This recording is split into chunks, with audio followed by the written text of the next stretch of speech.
Depuis près de 50 ans, Voyager 1 voyage seul à travers l'immense obscurité silencieuse au-delà de notre système solaire. Cette ancienne sonde spatiale est plus éloignée de la Terre que tout autre objet fabriqué par l'homme dans l'histoire, plus profondément, dans l'espace que toute sonde précédente. Pour beaucoup de gens, elle symbolise un vaisseau fantomatique qui porte les espoirs, les connaissances et les souvenirs de l'humanité à travers l'univers. Les scientifiques s'attendaient à ce que ces signaux deviennent progressivement plus faibles en raison du vieillissement du système et de l'épuisement progressif énergie. Mais au moment où tous pensaient que Voyager 1 approchait inévitablement de la fin de son voyage, quelque chose s'est produit qui a tout changé. La sonde a soudainement changé, modifié sa trajectoire. Ce changement de direction ne résultait pas d'un ordre de la Terre. Ce n'était pas non plus un défaut mécanique ou une panne. Voyager 1 semblait plutôt se réorienter de manière autonome, de sa propre initiative, comme si elle avait pris une décision. Encore plus inquiétante était la découverte d'un bourdonnement profond et léger que Voyager a enregistré peu avant le changement de cap. Ce bruit ne figurait dans aucun archive de la NASA, ne pouvait être attribué à aucun événement cosmique connu et manquait de toute explication scientifique. Et pourtant, il était là, clairement mesurable et sans cesse reproductible. Tandis que son antenne restait précisément dirigée vers la Terre, la question se posait, Voyager revient-elle ou va-t-elle? A-t-on récupéré?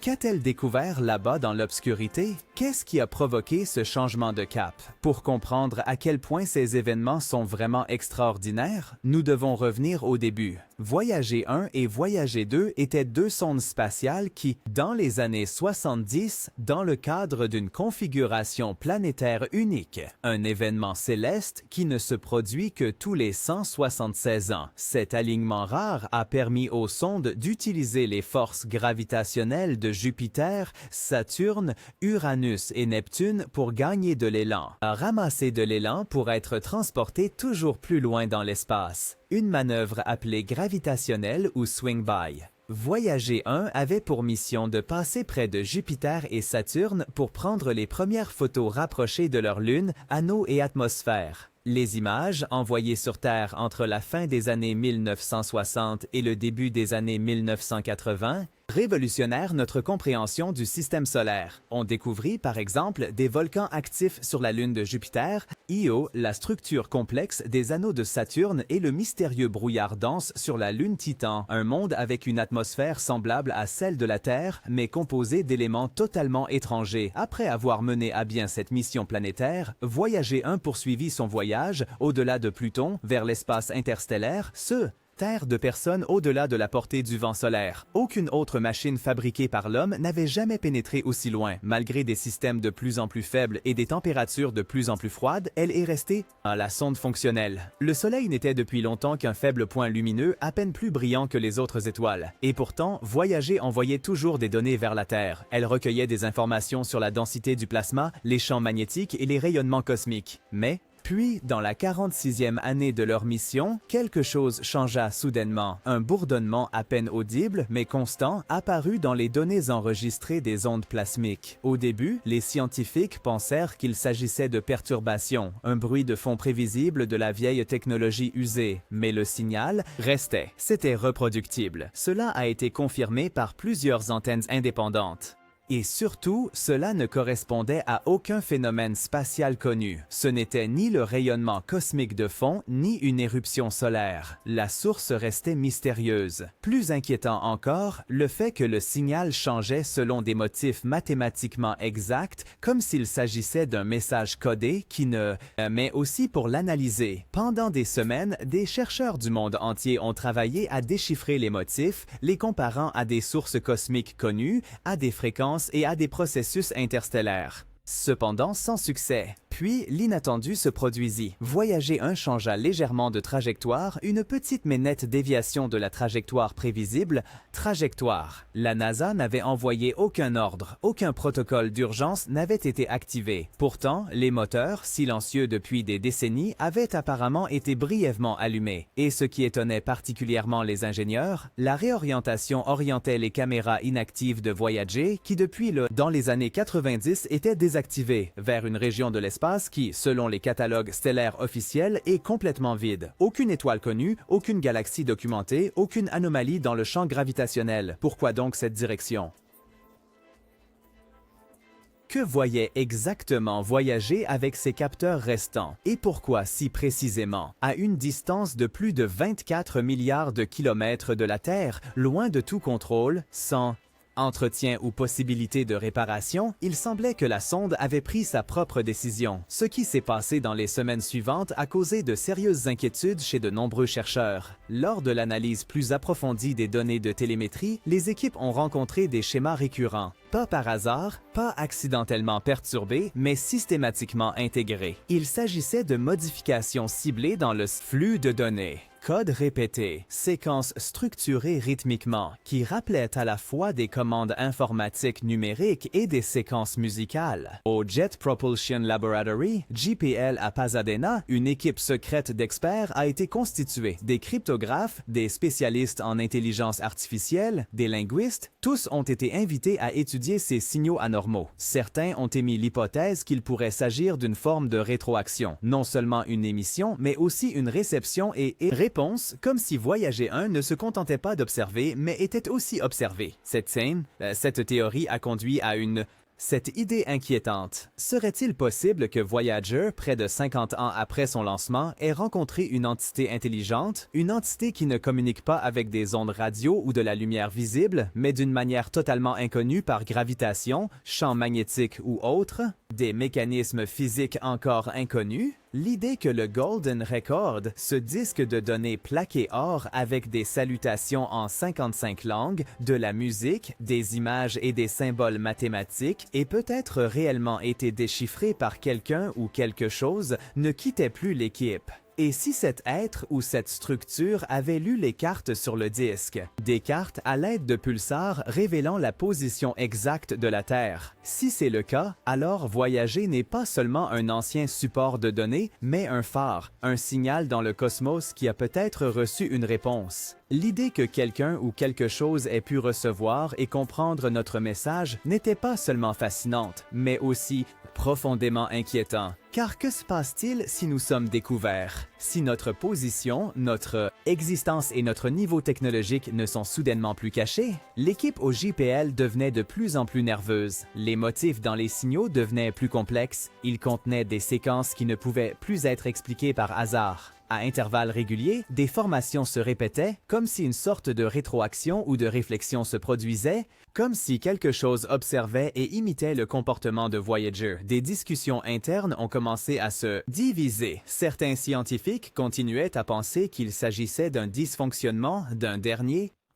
souffle d'une sonde mourante. Peut-être étaient-ce des signaux qui se superposaient, semblant former des motifs par hasard. Mais plus on analysait les données, plus il devenait difficile de maintenir cette position. D'autres voix plus audacieuses exprimèrent ce que tout le monde pensait, mais que peu osaient admettre. Voyager pourrait avoir rencontré une force non naturelle, une forme de conscience non biologique au sens classique, mais organisée, déterminée, agissant consciemment. Peut-être quelque chose qui n'est pas comparable à la vie biologique, mais qui pense et agit sur un plan physique. En parallèle, les premiers rapports sur des changements de lignes directrices internes à la NASA sont apparus. Il était dit que toutes les déclarations publiques devaient traiter ces événements strictement comme un problème d'anomalie technique. Les spéculations sur une intelligence extraterrestre ou des retours conscients doivent être évitées, mais derrière des portes closes, la agitation. Voyager 1, l'objet le plus solitaire de l'humanité, avait découvert quelque chose ou avait été découvert. On découvert. Alors que le public est resté dans l'ignorance, des débats animés avaient lieu dans des salles secrètes. Devrait-on continuer à envoyer des signaux? Devrait-on ordonner à Voyager d'effectuer à nouveau certaines mesures ou de s'éteindre complètement? Ou était-il maintenant trop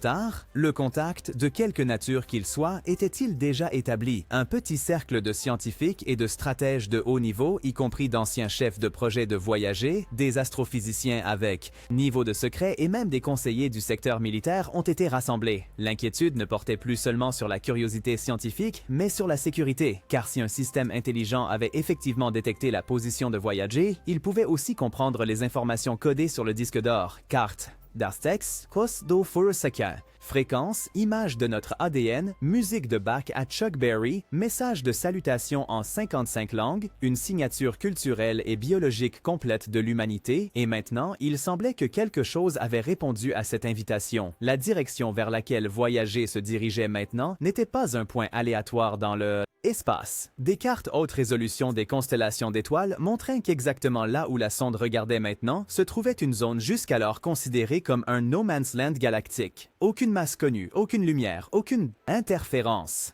Et pourtant, il y avait quelque chose. L'antenne de Voyager restait fixée. La sonde envoyait des données, organisées et régulières au point de ne plus passer pour de simples signaux. C'était comme si une réponse se produisait, lentement, en vagues, avec des pauses, comme si quelque chose réfléchissait ou écoutait. Et puis quelque chose s'est produit dépassant toutes les limites précédentes. Les capteurs de champ magnétique de Voyager ont enregistré un changement ponctuel soudain, comme si l'espace-temps lui-même avait été déformé. Cette distorsion de l'espace-temps n'était pas une anomalie aléatoire dans les données. Elle était nettement délimitée, n'apparaissait que dans une minuscule section, exactement au moment où Voyager 1 avait corrigé sa position, et était depuis survenue plusieurs fois. C'était comme si la sonde avait traversé un champ qui déformait nos lois naturelles connues, mais ne les détruisait pas, une zone qui semblait être la frontière de quelque chose de plus grand, peut-être même artificiel. Les physiciens qui étudient la matière noire et les trous de verre ont commencé à prendre le phénomène au sérieux. Certains ont supposé que Voyager pourrait se trouver à l'extrémité d'un corridor gravitationnel stable, une structure telle que décrite dans les théories des soi-disant ponts d'Einstein-Rosen, trous de verre décrits. D'autres ont indiqué que les changements magnétiques sur un contrôlé, impulsion énergétique, comme si quelque chose avait intentionnellement influencé la sonde. Cependant, la véritable onde de choc est venue avec un signal apparu lors de la prochaine transmission de données. Ce n'était plus un paquet normal. Il contenait un motif de fréquence similaire au célèbre signal radio d'Arecibo de 1974, ce salut humain à de potentiels extraterrestres. Civilisation, seulement cette fois-ci y avait-il de nouveaux éléments inclus? Des extensions. Réponse, certains des motifs mathématiques dans le signal avaient changé, comme si quelqu'un avait analysé et complété le signal original d'Arecibo. Ces éléments contenaient des séquences de nombres qui indiquaient des structures chimiques, des concepts géométriques, mais aussi, et c'était le plus étonnant,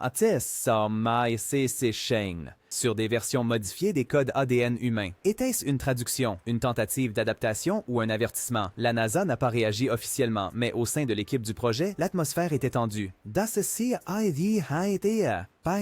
Les données ont été copiées, vérifiées plusieurs fois, puis retirées de la plateforme d'analyse sous le plus grand secret. Ce que les scientifiques ont découvert après avoir analysé les nouvelles séquences éclipsait tout ce qui avait été vu auparavant. Les changements dans le signal de réponse supposé ne semblaient ni aléatoires ni arbitraires. Ils montraient une structure, intention et une proximité étonnante avec des concepts terrestres. Certaines répétitions dans le motif de fréquence formaient l'équivalent binaire de formes géométriques, y compris des spirales, des triangles et une représentation claire du nombre d'or. De découpe. Un rapport mathématique qui apparaît dans la nature et dans l'art humain depuis des millénaires. Un détail particulièrement énigmatique, une séquence dans la piste de données correspondait exactement à la représentation graphique de la main humaine, telle qu'elle est présentée sur le disque d'or sous forme de dessin schématique. Représentée, mais elle était différente. 3 lignes supplémentaires parcouraient les doigts et un symbole inconnu avait été inséré au poignet, une sorte de cercle avec 4 des points nodaux. Était-ce une réponse? Une adaptation? Ou même une représentation de leur anatomie. Encore plus troublante était une deuxième séquence, qui non seulement contenait une représentation schématique de l'ADN, mais montrait celle-ci avec de légères modifications. 2 paires de bases avaient été échangées. Cette modification, expliquaient les généticiens, donnerait une structure biologique complètement différente. Non. Mortel, non par hasard, mais compatible. C'était comme si quelqu'un montrait non seulement qu'il avait compris nos informations génétiques, mais qu'il les avait développées ou adaptées. À partir de ce moment, plus aucun doute n'a été exprimé au centre de contrôle de Pasadena. L'hypothèse que Voyager 1 ait pu rencontrer un interlocuteur intelligent et conscient n'était plus de la science-fiction. Elle est devenue l'hypothèse de travail. Avec cette nouvelle hypothèse de travail, tout a changé. Soudainement, il n'y avait plus seulement des ingénieurs et des astrophysiciens au centre de l'analyse. Maintenant, les philosophes étaient également Anthropologues, éthiciens et représentants d'organisations internationales consultés. En silence, des discussions ont commencé sur des choses qui n'existaient jusqu'à présent que dans les livres et les films. Que faisons-nous si nous avons un contact? Qui a le droit de répondre? Et voulons-nous répondre du tout? Alors que la NASA parlait toujours d'un phénomène technique à l'extérieur, les niveaux d'alerte augmentaient derrière des portes closes. La raison n'était pas seulement le signal, mais le comportement de Voyager. Elle-même, la sonde a commencé à se réorienter minimalement à intervalles réguliers, comme si elle scannait systématiquement une zone, toujours dans la même direction, toujours vers le même modèle. Et puis, un événement s'est produit qui a fait taire même les sceptiques les plus critiques de l'équipe. Un deuxième signal, presque identique, parvint à la Terre, mais il ne venait pas de Voyager 1. Il provenait d'une section totalement différente du ciel. Les fréquences, la structure, les motifs, tout ressemblait au signal de Voyager. Seulement, ce nouveau signal provenait d'une direction où il n'y avait ni satellite, ni étoile, ni planète connue. C'était un écho, mais pas l'écho de Voyager. Cela signifiait une seule chose. Quelque chose répondait directement, de manière autonome. La distance entre le point d'origine de ce deuxième signal et de Voyager était d'environ 2,4 années-lumière. Une distance qui, à l'échelle cosmique, est proche, mais toujours hors de portée humaine. Comment cela se pouvait-il? Voyager avait-il vraiment réveillé quelque chose? Quelque chose de plus proche que nous ne l'avions jamais imaginé? Cette découverte changeait tout. Le deuxième signal, qui semblait provenir de la région entre Alpha Centauri et l'étoile Proxima Centauri, n'était pas seulement une répétition. Il contenait de nouveaux éléments, des variations du motif initial, mais aussi des ajouts supplémentaires. Données, des décalages de fréquences dont l'origine ne pouvait être expliquée par la technologie terrestre et des intervalles récurrents qui correspondaient précisément aux nouvelles corrections de trajectoire de Voyager. C'était comme si quelque chose réagissait au mouvement de la sonde, non pas avec lumière, non pas avec la masse, mais avec une forme de communication qui se situait en dehors de nos notions habituelles de signal ou de réponse. Physique, mathématique, mais aussi rythmique, presque musicale. Dans un des paquets de données analysées, on a trouvé une séquence sonore qui ressemblait étonnamment à un passage de la 5e symphonie de Beethoven, mais avec une tonalité modifiée et un tempo exactement ajusté au rapport entre la vitesse de la lumière